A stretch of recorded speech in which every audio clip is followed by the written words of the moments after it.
Taman baru saja keluar dari sebuah mobil mewah setelah mobil tersebut berhenti di depan rumah orang tuanya.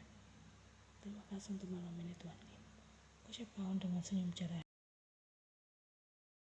"Sama-sama, besok kalau ada panggilan dari saya, apa kau bersedia untuk datang dengan segera?" tanya Johnny. "Tentu saja bisa," Tuan Lim langsung menghubungi nomor ponselku saja. "Kapanpun itu, aku pasti siap," ucap. "Ya sudah, kalau begitu aku pamit terlebih dahulu. Besok kita bertemu lagi, malam saja karena kalau siang aku cukup sibuk. Nanti akan aku kirimkan lokasinya melalui pesan teks," ucap Tony. "Baik Tuan Lim, hati-hati di jalan," balas Kaun. Mobil mewah Johnny melenggang pergi meninggalkan halaman rumah orang tua Kaun. Setelah Kaun segera masuk ke dalam rumah. Senang sekali akhirnya bisa pergi bekerja lagi, bisa memegang uang sendiri. Tuan Lim juga sangat loyal sebagai seorang atasan. Kalau seperti ini ceritanya, tak lama lagi aku akan bisa kembali menjanji harga diri Wenji. Tinggal tunggu waktunya saja, kemana kamu sendirian.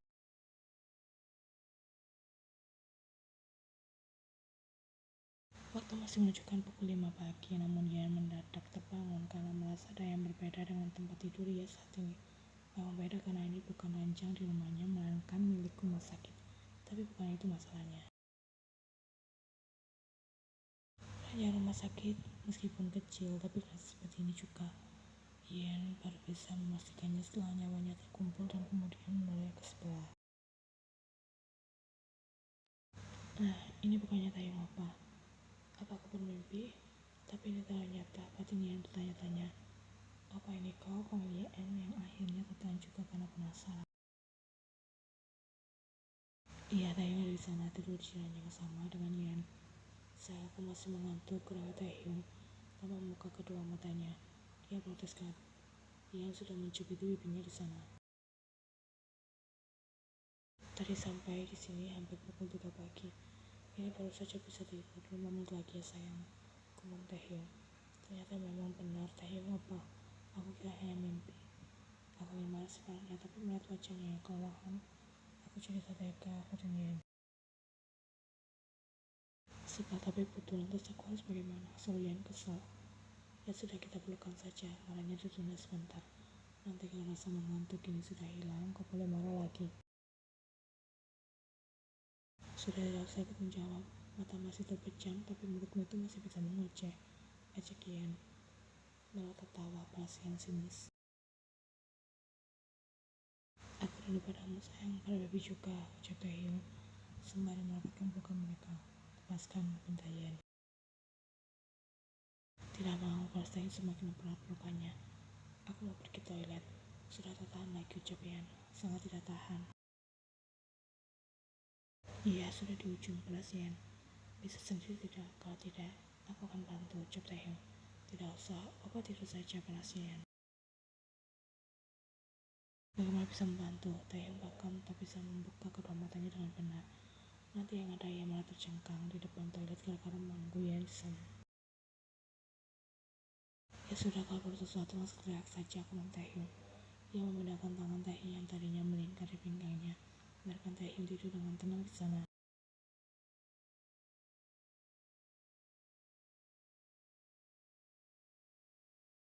Lihat, bukankah dia sangat menyebalkan, ucap Jungkook dengan sabar. Sabar opa, maklumi saja, Taeyong opa pasti masih lelah setelah menempuh perjalanan jauh, balas Wenji. Ya tapi sudah mulai terus seperti ini. Tidak tahu diri namanya, protes Jungkook. Sayang. Apa? Tanya Minji. Air mineral yang tadi kita beli sebelum datang kemari masih ada tidak? Tanya Jungkook. Ada kok, Minji segera menyalakan air mineral yang setelah tadi ya bawa. Ini apa? Haus ya? Bukan, aku ingin membangunkan kerbau yang satu ini. Memang kebiasaan, ada kebakaran juga dia tak akan bangun. Jungkook sudah membuka tutup botol air mineral tersebut. Sudah tahu di sini sedang banyak orang, bisa-bisanya dia masih molor. Sudah Jungkook, kau biarkan saja menantu apa masih capek itu, kasihan. Bela Dongmin, jangan dibiasakan apa Jung. Ini kalau tidak dibangunkan sampai besok pagi juga masih betah. Balas Jungkook sudah hafal dengan lakukan Taeyong. Perkiraku Jungkook mengucurkan air mata tersebut tepat di wajah Taehyung yang masih pulas. Mulutnya yang menganga sukses membuat Jungkook merasa semakin kesal. Jangan banjir, seru Taehyung kelakapan dan buru-buru bangun. Taehyung bisa melihat Jungkook karena di sebelah sudah memasang raut wajah menyebalkan. Seperti sengaja mengajak kepanikan Taehyung di sana. Kenapa kau habis sekali menggangguku? Setelah Taehyung kesal. Mau kembali saja terus, kupikir ini rumah nenek moyangmu. Balas Jungkook. Bukan urusanmu, Taehyung masih tak mau kalah. Apa perlu mulutmu itu ke blaster? Jangan berisik bisa tidak? Bentak Jungkook kemas ingin menoyor kepala Taehyung. Tidak, tinggalkan aku sendiri. Keluar kau dari sini sebelum aku lempar mukamu dengan sendal. Ancam Taehyung dengan jurus sendalanya. Menantu kesayangan Mama sudah bangun ternyata. Setelah ini bersih-bersih dulu ya, lalu kita sarapan bersama Sapara.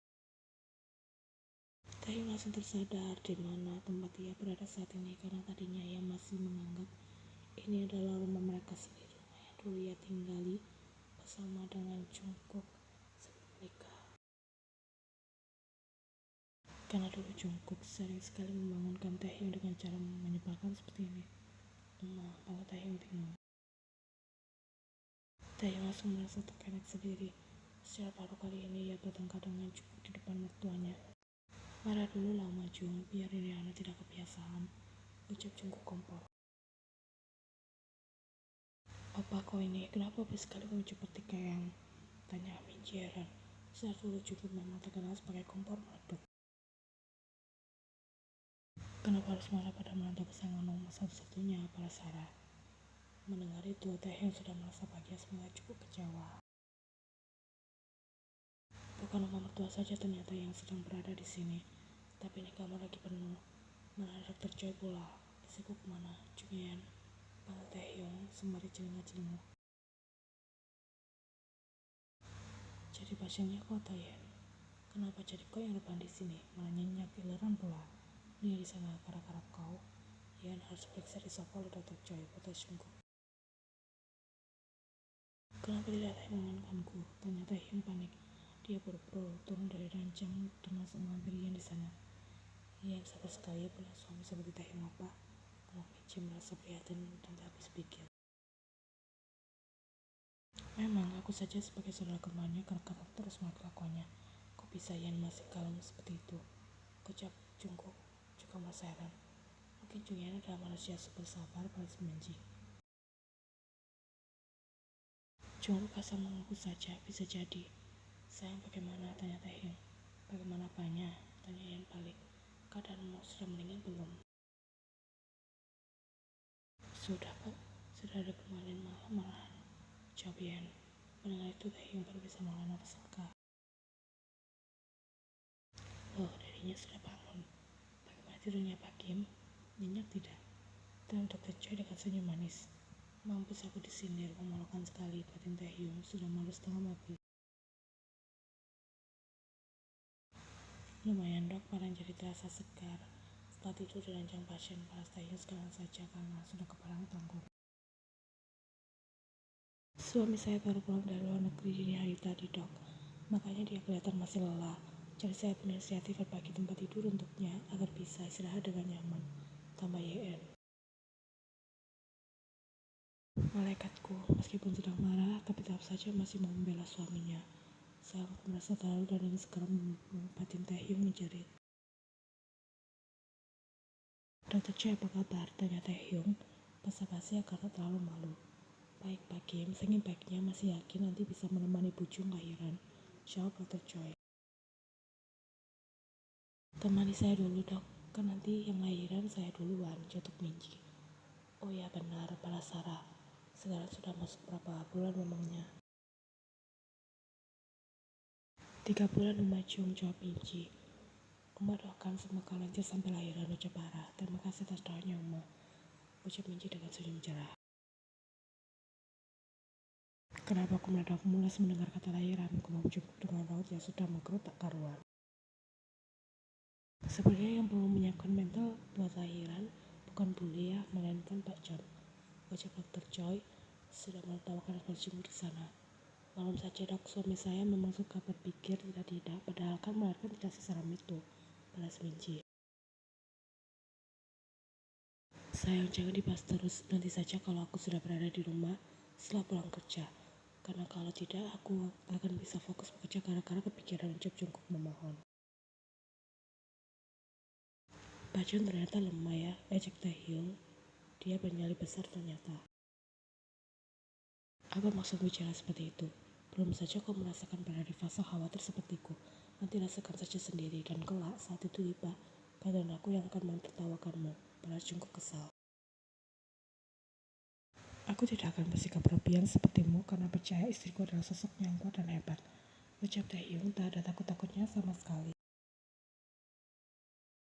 Aku suka dengan pikiran positif Taehyung opa. Opa aslinya juga seperti itu. Jangan lemah hanya karena pikiran yang tidak-tidak. Harus kuat karena aku yakin Jungkook opa adalah calon apa siaga. Hibur Minji. Aduh, perutku jadi benar-benar memulaskan. Iya nah, aku pinjam toiletnya sebentar. Seru Jungkook sebelum beralih menuju ke toilet dan mengunci diri di sana. Astaga, baru kali ini aku tahu kenyataan bahwa Jungkook memiliki pikiran sampai seperti itu. Ucap Taehyung sembari tertawa puas. Sebab sekali sudah terbayangkan nanti saat aku melahirkan Jungkook opa akan bolak-balik ke toilet, koma Minji. Tidak kok, percaya saja, biasanya orang yang kelihatannya lemah artinya tidak selemah itu. Bahkan mereka bisa melebihi ekspektasi kita, jelas Dr. Choi. Semoga saja ya dok, balas Minji penuh harap. Masih banyak waktu untuk menyiapkan mental, jadi tenang saja. Ucap Dr. Choi mencoba untuk menenangkan Minji di sana. Minji sudah mengaku percaya. Pucung sudah selesai diperiksa, jadi saya mau pamit undur diri untuk melihat pasien yang lain. Yang terpenting saat ini, Pucung jangan sampai telat makan dan juga minum vitamin yang sudah diresepkan. Ucap Dr. Choi memberikan nasihat. Baik dok, oh ya mau tanya, saya kapan bisa pulang, tanya Yen.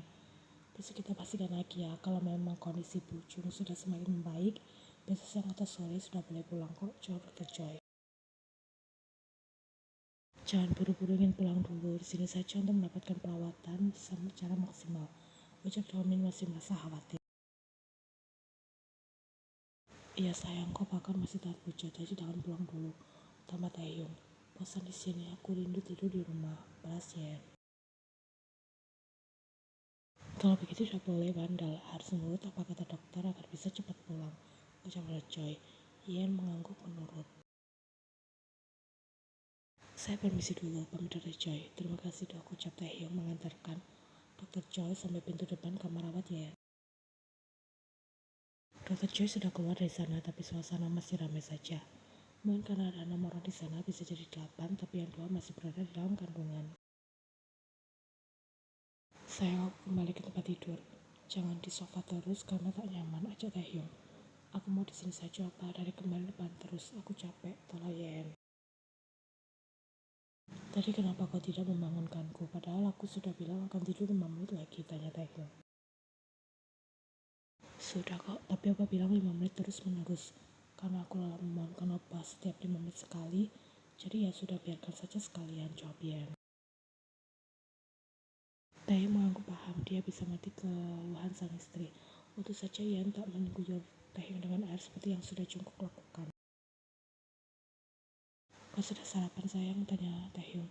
Sudah, baru saja sebelum Dr. Choi datang, balas Yen. Tidak dimuntahkan lagi kan? Tanya Taehyung penasaran.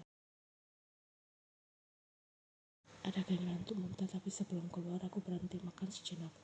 Kalau sudah tidak mual, baru berlanjut lagi. Membutuhkan waktu lebih banyak, tapi mau bagaimana lagi. Tadi aku juga makan lumayan banyak daripada kemarin yang tidak bisa masuk makanan sama sekali, jawab Yen. Syukurlah kalau begitu, balas Minji ikut merasa lega mendengar ucapan Yen. Anak kalian pasti kangen pada dedinya, itu sebabnya ia rewel terus. Saat Taehyung sudah pulang, baru bisa makan kan celetuk Kara. Memangnya ada hal semacam itu ya Uma, tanya Yen heran. Mungkinnya kau sendiri juga seperti itu, jawab Kara. Berat ya sayang, tanya Taehyung, tiba-tiba dengan raut wajah menyesal. Maaf karena aku belum bisa menjadi suami serta calon daddy yang baik untuk kalian berdua. Tidak semudah yang dibayangkan. Apalagi kalau malam, sepi, capek, dan tidak ada yang memijatku. Perasaan yang kalau melihat hal itu membuatnya ingin menangis saja. Nanti setelah pulang dari rumah sakit, aku akan memijatmu sampai pagi menjelang juga rela. Ucap Taehyung. Janji ya, jawab Yen. Iya janji. Enaknya yang punya tukang pijit pribadi. Kalau aku justru kebalikannya, cukup Kope yang hampir setiap malam minta dipijit. Kalau Minji. Suami macam apa? Dia. Tidak pengertian sama sekali, balas Taehyung sengaja memancing keributan. Aku dengar ya kau bicara apa barusan, Sao Jungkook yang baru saja keluar dari toilet. Tidak usah menilaiku sembarangan, sedapnya aku tak pernah meninggalkan Minji pergi ke Maldives tanpa pamit sama istri masuk rumah sakit. Jap sekali, menusuk hingga ke relung hati Taehyung yang paling dalam. Seketika itu Taehyung langsung terdiam.